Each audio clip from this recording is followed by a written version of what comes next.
Hi, I'm Adam, This is Kevin. and we are Tech Guys Who Invest. This is the place for business people and investors to learn all about investing. We offer a fresh perspective on what it's like to have a day job while investing, and we share lessons learned on our investing journey. Our vision is to educate and entertain you while adding tons of value to your daily commute. Welcome to our show. Today on the Tech Guys Who Invest podcast, we're excited to have Megan Galane. Megan is the Director of Business Development at Mountain West IRA. She's a member of the American Banking Association and Institute of Certified Bankers as a certified IRA services professional. She moved to Clearwater, Florida from Salt Lake City, Utah after completing her Bachelor's of Science in Exercise and Sports Science. In her free time, Megan enjoys learning about investing and speaking on all related subjects regarding real estate and soaking up the Florida sun with her dog, Baby. Megan acts as a point person for potential clients and is the host of Women Building Wealth podcast. We're excited to have Megan on our show today.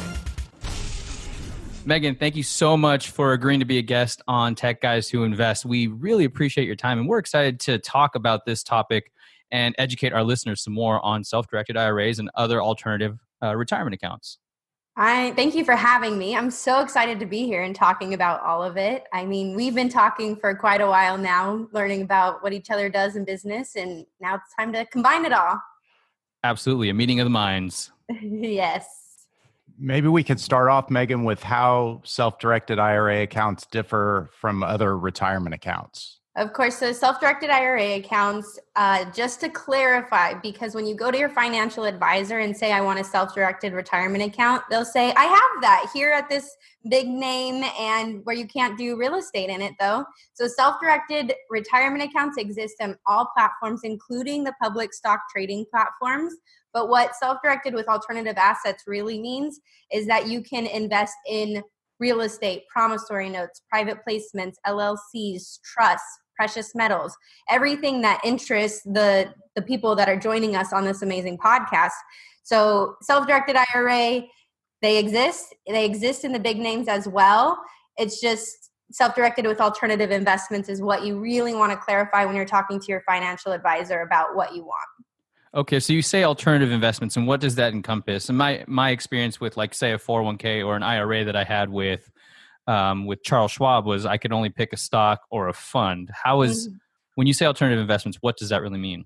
The alternative investments is real estate, any type. This means you could do a wholesale, a rental, a turnkey rental. You could buy it with a renter in it, whatever. The real estate is encompassing all of real estate. Then you have promissory notes where you act as the bank. You get to decide all the interest rate and you decide all the terms and you decide who you're lending to. And then we also have the private placements, which includes LLCs, private companies. If your company is a privately held company and they may issue stock, you can hold that in a self-directed IRA. And then also precious metals and foreign currency. Wow, you have a lot of options. It sounds like a lot of flexibility with this type of account. And those are just the general gist of accounts. When you really get into the nitty gritty of each type of account, there's probably 100 different options in between because of the different transaction types. I mean, we can go as far as airplane hangars and cows. We have those in our accounts. And then we can go bread and butter rental properties. Right. Yeah, that's really cool, especially when you talk about some investments that not a lot of people are familiar with, like livestock. Yes. Or airplane hangars. We have clients doing amazing in livestock. So if you know livestock, you can do it in an IRA. Oh, that's really cool. So Megan, a lot of our listeners are business professionals like Kevin and I who work a nine to five or, a day job. And they're interested in investing. A lot of them currently have a 401k. So for Mountain West clients with this type of profile, what do you see people do? If you're a 9 to 5, you're working 9 to 5 and you want very hands-off type of investments, we are seeing clients invest in the rental properties and promissory notes. Those are our big ones when it comes to the people that are in 9 to 5 jobs and they're using this to build their retirement. Now, we also have some that are leaving their 9-to-5 jobs. They know real estate. They may have been investing, testing the waters for a while before they left. And those people, we're seeing a variety of real estate investments, promissory notes, the LLCs, trusts. They're branching out and doing a little bit more hands-on, making sure they're doing more transactions and moving their money faster to get a higher interest or a higher return on investment. But the average 9-to-5, we're seeing rental properties, promissory notes are the big ones. Okay, that's awesome. Thank you for sharing that. I think that is huge because that's those two things I think people are most familiar with. So it's easier to do research on things that you've heard. I didn't know you could invest somehow with livestock. So that's kind of a new thing. So I think once you get informed and you start hearing about what's possible, it really opens up the doors. Now, speaking of what's possible, what are the things that are not possible with, say, a self-directed IRA with alternative investments? So what's not possible is actually purchasing a property you already own. This is considered self-dealing with the IRS. You working on a property, but it's really self-dealing and dealing with the linear family, which is your parents, grandparents, their spouses, and children, grandchildren, and their spouses. And as long as you're not dealing with disqualified people, and that includes, I just got to throw this in there, that includes them renting from you. They cannot rent, that linear family cannot rent the property that your IRA owns. So as long as you stay out of that linear line and you're moving outwards, it's, for the most part, your IRA can do anything except antiques and life insurance. Okay. Oh, I guess collectibles and antiques are kind of the same thing. Yes. Yeah. Collectibles, antiques. There goes my Pokemon card deck. Yeah, that's a no-go. Yeah, I guess baseball cards or Star Wars figures are out, huh? Wine is a big one. Any type of alcohol, we get that question a lot. Or art, like the actual paintings. Right. Those are also no's. You know, one that I just thought of, firearms. So firearms, it depends on what you're doing. I'll tell you a story with a client that it was a very, very quick turnaround. So he actually purchased magazines for the firearms, and because he bought them in bulk at a discount price and he sold them within almost like a month, I think it was less than a month, we just had to have, he was thankfully local, and we had to have the key to the storage unit that it was in, because he bought that many and then sold it and made an amazing profit in a Roth IRA. Wow. So firearms are iffy. It depends on what it is. The actual like firearm, that's probably a no. But because he was doing this as a wholesale deal of an actual alternative investment from, a wholesale deal, then he was able to do it. So as long as it's not derived from some subjectivity of the value, like if I bought this 1942 Glock, I don't know guns, obviously, as you can tell. But if you bought something that's an antique, that's when it becomes a problem. But if you're arbitraging something, like you buy something that's broken, know somebody that fixes it, then you sell it for like a higher value, is that something that could work? It depends. And I don't want to say yes or no. It depends on what the item is. It depends on the situation. And it depends on if this is a business. Now, you always have to keep in mind that the IRS can look at a transaction and say, this was a business deal. So now you have to pay UBIT on it. So the IRS is subject to look at those transactions and decide if that was a business deal or if it was an investment. And yes, to us, the general public, business, investment, it all kind of makes sense to us. But you're thinking government terms of did this person, this is the IRS saying, did this person cheat the IRS out of tax money? Yeah, that makes sense. And it seems to me like that's where having someone like you help, will just kind of help people with things like that they're not sure about, right? Yes. And that's what we're here for. We talk for free, which is great. You don't have to hire us like an attorney or anything. Run your ideas by us. Our staff will help you with any questions. And if our staff happens to not know the exact answer, they'll either talk to me or we'll get a hold of who we need to make sure we have the best answer for you.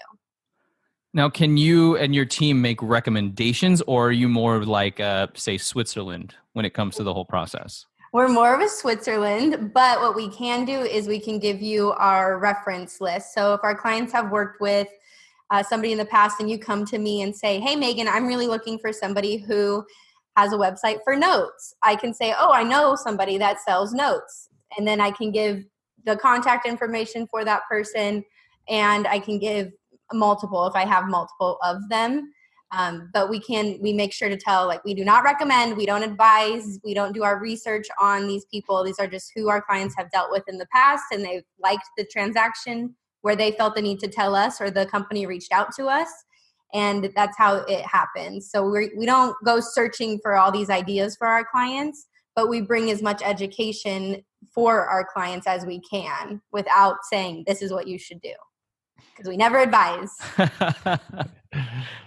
So how might somebody know if a self-directed IRA is right for them? Maybe one or two things that they might think, questions they may ask themselves, or things to think about when they're trying to decide if it's right for them. So I always like to talk to clients about knowledge. I want you to make sure you're making the best decision. I'm not here to be that financial advisor, because I'm not a financial advisor, but I don't want that in your mind that I'm wanting you to do this because of me making money. I always want you to have the best knowledge of the transaction going on. So we like to educate our clients, talk to them about the deals that they're doing. If you're moving an account with us and you don't have at least a deal in mind or knowledge in a specific type of transaction, it may not be the best fit. And the only reason I'm saying that is because our accounts are much more expensive than, let's say, a Charles Schwab. Our accounts are hands-on. You're dealing with people one-on-one. They're large transactions that are with tangible assets. So our transactions are not a computer click away. So our fees are quite a bit more than a Charles Schwab or your local credit union where you're opening up an IRA. So when you come to us, have a transaction in mind, whether it be the note, real estate, or the precious metals or private placements. So that's a big one. I really like our clients to be educated on a specific topic and have an investment in mind. And not saying you have to have it under contract, just have something in mind where you're searching for it, because we don't have investments for you. And I would hate for you to waste money on fees when you could be doing deals, right? Yeah. Right. So that's a big one. And then, what was the question again? Sorry. Sorry, I was taking a drink of water there. I totally lost my train of thought. That's all good. So you were just explaining to us how someone knows if an SDIRA is right for them. Oh, yes. Yeah, giving us a few good tips there on. Oh, yeah. Perfect. Thank you. And then I do like it when clients weigh the pros and cons on using retirement funds. When you're using your retirement account, it is a retirement account. Yes, investors may use it as tax shelters, and even a 9-to-5 person is using it as a tax shelter, but it's also your retirement account. You just worked how many years in your corporate job. I don't want you to make a high risk investment and lose your retirement account. So making sure you weigh the pros and cons, you are educated, and you make a knowledgeable investment choice. Those are my big ones with figuring out if a self-directed IRA is right for you. Great. Okay, so let's say, like, the busy working professionals that our listeners are, they have money in a 401k. How can they transfer that over, or convert it, if you will, to a self-directed IRA? It's a great question. We get this one quite a bit. So the 401k people, if you are still employed with the company, there's a chance you may not be able to roll it over. The company has their little hands on it where you can't move it, unfortunately. But when you reach a certain age, and it ranges in the plans, depending on the plan, it's about 50 range, 45 to 55 is where we see this area. It's called an in-service distribution. So you're still employed, and you can ask for an in-service distribution, and you can roll over a portion of your 401k plans to an IRA. Now, if you're not employed, or you're about to leave the company saying, I'm ready to go real estate 100%, then you do a direct rollover. The direct rollover goes from your 401k plan directly into an IRA. The IRS sees it, but it's not a taxable event. So it's just the IRS showing you went from a 401k to an IRA, and now your funds are in a tax-sheltered, self-directed IRA account where you can invest in alternative assets. Okay, that makes sense. So just in a nutshell, depending on what your 401k plan is, so you should talk to them first, seeing if it is possible to roll it over. I've heard where it is possible depending on the company, but ultimately it depends on that 401k custodian. Yeah. And some new companies, I mean, we're self-directed IRA company. So of course our 401k plan is very open, but I'm actually seeing more and more 401k plans that offer the record keeping account, which just means that in the name of the 401k, there's a record keeping portion. So you can transfer funds from a 401k to a record keeping account that falls under the 401k plan and use that for self-directed. So we are seeing more of those. It normally comes from the owners of the company, like a small business. They'll add that clause in there so that they can use it for investing. But in the tech area, sometimes you guys know everybody in your company, right? Most of the time. Yeah, so we do. You're able to say like, hey, do we have this clause in here where I can do a record keeping account? And if so, then it's actually just a really simple transfer. So that's called a record keeping account? Yes. Taking some notes here. I'm going to have to go ask some questions. You can call us if you need help explaining it or anything too. We can walk you through that. Yeah. So do you see a lot of companies who try to offer self-directed IRAs to their employees? Because I have been part of a lot of really large companies. Mm-hmm. We definitely don't see it there. Right now, I'm working for a startup that's growing. They're growing pretty rapidly and almost not even considered a startup anymore at this point. But don't see it there either, actually. So I'm kind of curious. So we're seeing it when the owners want to use it for self-directed. So the owners are normally already our clients. And then they say, hey, by the way, oh, you want to do real estate? There's this thing where you could do a record keeping account. So it's getting thrown in there. We're not seeing it with large companies, not at all. But it's the smaller family-owned businesses and even some startups, because they may have made a lot of their money in real estate. They know about it, so they add that clause in there, and it's mostly for the owners, but the clause is in there. So it's in the 401k plan. You can do it. Nice. Yeah, that's great. I wonder why that is that we don't see more companies offering this, because it's such an attractive option for people to take advantage of. I think, and this is just an opinion, I don't think employers always understand that their employees do other things outside of work. What? So I think the more and more as people start talking to higher ups or like learning about real estate, maybe sharing it with them, then it'll get introduced. But like your company still being a startup, they may be open to adding that in there beforehand. I mean, you never know. Yeah. But it's, and then also it depends on who the 401k plan is with. So if the 401k plan, they're getting let's say a kickback or a really good deal on a CD and everybody's making 1%, it's a give and take, I think, with some businesses on if it's worth the chance of you transferring funds out and them not getting your money to invest in a CD. Right. Interesting. Okay. You mentioned UBIT earlier, and I've heard this term thrown around before, but I guess I just need some clarification, because my understanding was if I'm investing in a self-directed IRA and it's a Roth, basically it should be tax-free. But then I hear about UBIT, and now I'm like, wait, what? I thought it was tax-free. So I'd love to understand a bit more about what UBIT is and how can that affect people with self-directed IRA accounts. Of course. So UBIT is unrelated business income tax. That's what it stands for. You can look it up. If you're going to look it up, make sure you're looking on a really credited source, because I have found misinformation communicated on websites. But UBIT is a tax where the IRS basically is showing that you made money off of money that wasn't already in your account. So when we see UBIT, it's normally in leveraged accounts, because you can get a non-recourse loan. So you can leverage real estate inside of your IRA. So let's say I did it's not normal, but I did 50% down, which is normally a lot higher actually than a normal loan, but 50% down, and then I leverage 50% with a non-recourse loan.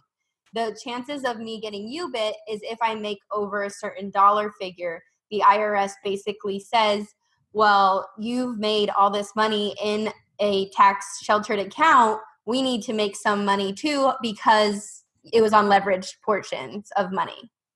Does that make sense? Yeah. Okay. So it's just, so that's most of the time when we see it is in real estate when it's leveraged, but you can also see it. And if there's a business in the account, which happens like we're talking about, you buy something broken, you know, somebody that fixed it and then you sell it.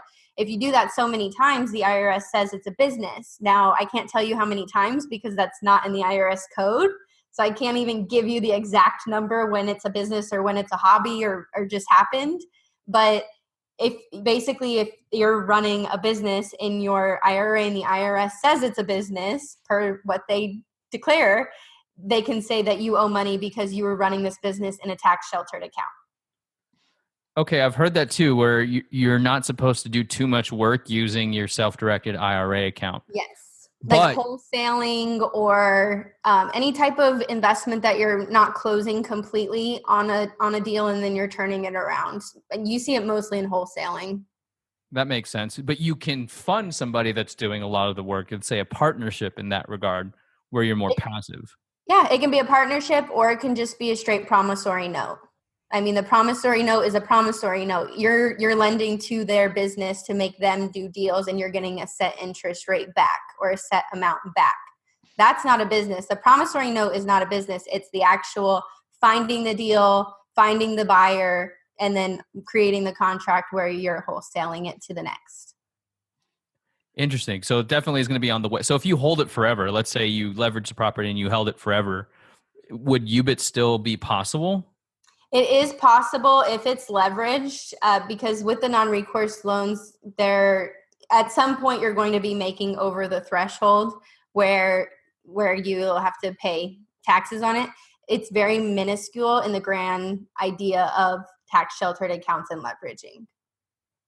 Okay. Just for people who may not know what non-recourse versus recourse loan is, can you give them just kind of a high level of what that is? So recourse loan is your average home loan.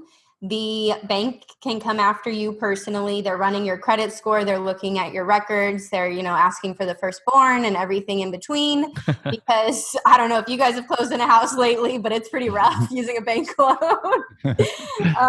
But the non-recourse loan, they may look at your credit score, but it's not going to gauge whether or not you get the loan. What they're really looking at is if the property can withstand the rents that you're saying that it can get. So they're actually looking directly at the property, and normally you're putting more than 30, you're actually normally putting more than 40% down. And when you do that, you have some equity in the property and the chances of you foreclosing are much less because they can't go after you personally. They can only go after the actual property. In our 15 years of business, we've had 2 foreclose. And one passed away and nobody knew about his retirement account, so we couldn't get a hold of anyone. And then the second one, we couldn't get a hold of the lady. Interesting. Mm-hmm. So this is it's not a widely known,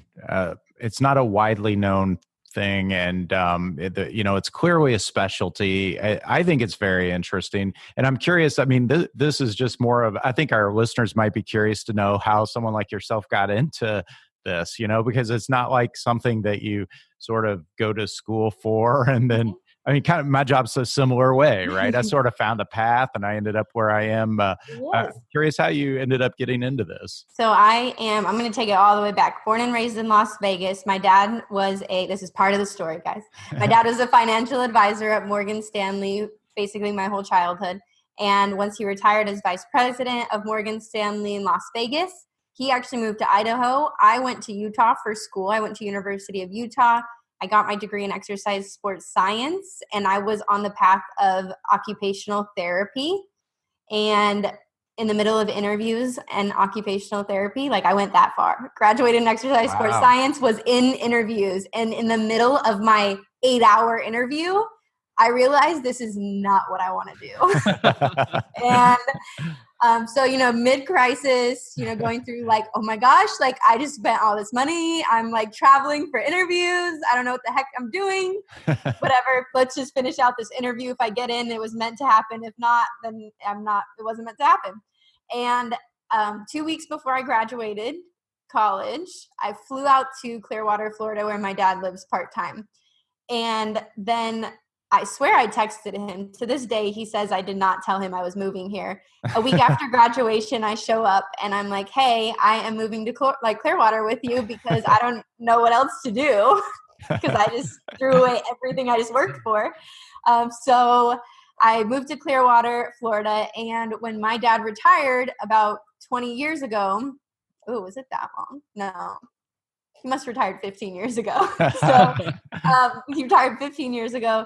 He actually found out about self-directed IRAs, which he came from the financial industry background where he knew nothing about it. He was a financial advisor for years and knew nothing to very little about self-directed IRAs where you can invest in alternative assets. Opened up Mountain West IRA in Idaho. And then our second office is here in Clearwater. And I was personal training. I was working with kids, and parents are awful to deal with. So if you're that parent, just know the trainers, they love your kids. You're hard to deal with. It's not your child. And so I was training kids, and I realized this is not what I want to do the rest of my life. And a marketing position opened up at Mountain West. And I worked my way up from marketing, part-time marketing at Mountain West to now the director of business development. And when they say like, they may think like the silver spoon was like in my mouth handed to me to work up. No, it was harder than anything else. Wow. I got thrown to the wolves so many times. So it was pure training, and I worked my way up for business development. I was by myself for a couple years, and now I have a team of 4 in the business development team with Mountain West IRA. Wow, that's a cool story, and congrats for the courage to change. That's very, that's a very courageous thing to do. So it was all learning on the job. I mean, I grew up around investments, financial advising, stocks, mutual. I grew up around all of that, and then coming here, and it was just on the job, like thrown to the wolves. Like, here's a list of meetings. Go show up and figure out how to pitch. Like, let's walk through a couple of pitches. Don't have the same one. Literally got up and tried to fake a pitch in front of my dad, and then started going to different investor meetings, and they basically welcomed me with open arms and like let me practice my pitches on them. So now when I stand up, they're like, oh gosh, not again. Now that I'm 5 years into it, they're used to me now. Fantastic. Again, I have to applaud you because I think that it takes a lot of courage to be like, oh, well, crap, this is not what I want to do. What else can I do? And you pivoted to something and kind of fell into your lap, but you've worked your way up. So that is awesome. Thank you. Yeah. When it comes to educating yourself, let's say I listen to this podcast and I'm like, oh, I want to learn more. How can somebody learn more about self-directed IRA accounts, or even if they're self-employed, alternative options for retirement accounts? Self-directed IRA accounts, call us anytime. Our staff will walk you through any questions you have. You really don't need to do research and possibly get incorrect information. When you could call us, really. It's our phone number. Can I give my phone number? Yeah, absolutely. Okay. We'll put it in the show notes. Phone number is 866-377-3311. Give us a call. You can talk to my whole team. If you want to talk to me, give me at least a day to respond. Sometimes I'm a little slower on the phones because I'm talking normally out at places, but I will talk to you. Or you can email accounts@mwira.com. We'll answer any of your self-directed IRA questions. We have webinars that are all free on which IRA is right for you. We get into the individual K plans for sole proprietor business owners or contractors. So if you're a 1099 employee, then that may be an option for you to maximize your retirement accounts. And I speak at any event and local area. I'm pretty local in the Tampa Bay area. I try to make it to as many events as possible. And then my own personal, so I also invest, I practice what I preach. I love what I do on top of getting to learn from amazing investors and all their sources. I share a lot of what I learn on my podcast, which is called Women Building Wealth. And it is women marketed focused, except it's really general knowledge. Just FYI, I think I have a larger male base. I mean, ours is tech guys who invest, but if you're not in tech, that's completely fine too, right? They're busy professionals in other avenues. So we definitely understand where you're coming from. Exactly. Yeah. Yeah, and we're the guys in that, so it's not exclusive to guys only. It's we are the tech guys who invest. I just like to make that clear because I've had a couple people be like, "Well, I'm not a woman." I'm like, "But did you listen to any of the content?" Yeah, I think that's excellent though that you have that Women Building Wealth podcast. That's excellent. Thank you. So if someone doesn't live in Clearwater or in Idaho, are they still able to invest with you through Mountain West? Yes, we have accounts nationwide. They just have to have a social security number, or if you're foreign, a foreign ID number. So basically the IRS knows that you're making money in this type of account. If you have either one of those, then you can invest. We have accounts nationwide and we have investments international. So we have investments in like rental properties in Costa Rica, Ireland, Canada, Italy, like all of it. It's just as long as it's done in the USD basis, then we're okay to do the deal basically. So Megan, do you have a favorite piece of tech or some sort of tech related topic that you can share with us? Yes. So my recent findings in tech was so I love the Mac screen. So in college, all those, I love the Mac software, all that, but I refuse to spend that type of money on a computer just because of who I am as a person. I can't do it. I'm with you. So when I decided that I really wanted a desktop at home, which is kind of unheard of these days, but it's great for webinars and, for streaming, podcasting, I got a Mac. What is it called? The Mac Square. Dang it. I should have thought about the name of it. I can show you guys. It's this thing. Mac Mini. It's a Mac Mini. So it's like a tower for a Mac, but I have multiple PC screens. So nice. I keep PC screens, but I have the Mac software. And then my hack on top of it was I got it cleaned off from Facebook. So I got it from Facebook for half the price. Nice. Interesting. The Mac Mini, I got the Mac software, everything Mac. It's just connected to PC screens, and it's been the best thing ever. That's awesome. We'll put that in the show notes too. That was my newest little exciting thing. Oh, and then my second is the selfie stick thing that moves. Oh, the gimbal. Gimbal. I just got a gimbal too. That's pretty cool to record videos on, guys. Nice. Keep that in mind. That's again another Facebook buy. I'm a Facebook market abuser. I love it. You're the key demographic that they're targeting. I am, and I buy so much. I've bought thousands of dollars probably off of Facebook Marketplace, but I've made thousands of dollars off of Facebook Marketplace, so I like it. Yeah, it's a serious competitor to Craigslist. Like, almost wonder if it's overtaking it. It's wiped out Craigslist. I won't even go on Craigslist after Facebook Marketplace. I get to see who I'm buying from. Half the time we have friends in common. They're probably realtors. I get to tell them about self-directed IRAs. It's a great relationship. That's fantastic marketing right there too. It is. Thanks for asking my tech of the day. Yeah, thanks for sharing it with us. That's great. Well, Megan, thanks so much for joining us today. This has been great. We really appreciate you adding a lot of value to our listeners, and it's been a pleasure to have you on. Thank you. Thanks for having me. I'm so excited for this. And if you have any questions, let me know anytime. And guys, we'll put the contact information and all the great information Megan gave in the show notes for your reference. Thanks, Thank Megan. You. Bye. Bye. That's it for this episode of Tech Guys Who Invest. This is Adam. And this is Kevin.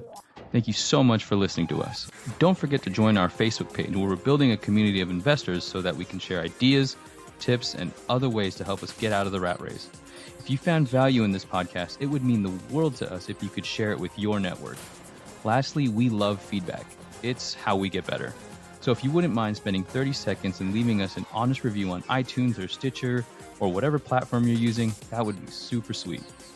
If you want to get on Adam or Kevin's calendar, go to tgwipodcast.com/contact. We want to help you invest safely, wisely, and ultimately get you out of the rat race. Thanks again.